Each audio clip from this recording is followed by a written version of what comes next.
একজন প্রান্তিক কৃষক দেখেন কিভাবে পেঁয়াজের ফসলের যত্ন নিচ্ছে। এটা কি দিচ্ছে পেঁয়াজের ক্ষেতে আমরা সেটি দেখব এবং শুনবো তার মুখ থেকে। এই যে আমাদের ভাইস্তা আবু তাল্লাহ চলে আসছে।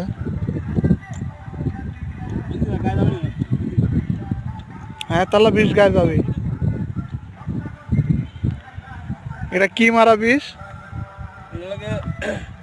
মাখছি কফি গাছ, তারপর বাদালিয়া, তারপর বিরকিনি গাছ। এই যে যে গাছগুলো হয়েছে এই গাছ মারার বিষ না? হ্যাঁ হ্যাঁ জি।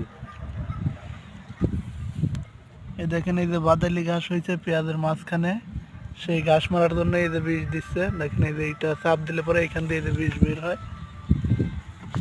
এই বিষ দেওয়ার পরেই এই ঘাসগুলো মারা যাবে, তখন পেঁয়াজগুলো ভালো হবে।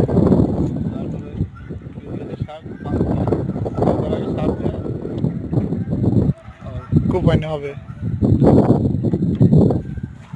দেখেন একজন কৃষক পেঁয়াজের জন্য কত যত্ন নেয়, যে তাতে পেঁয়াজটি ভালো হয়। ঘাসের জন্য তাতে পেঁয়াজগুলো মারা না যায়। দেখেন এই যে ডোপে অনেক পরিমাণ পানি আর বীজ দিয়ে এগুলো সারা বই জমিতে কিভাবে মিশিয়ে দিচ্ছে। এই যে ঘাসগুলো দেখেন, এই যে পেঁয়াজের ভিতরে যে ঘাস হয়েছে।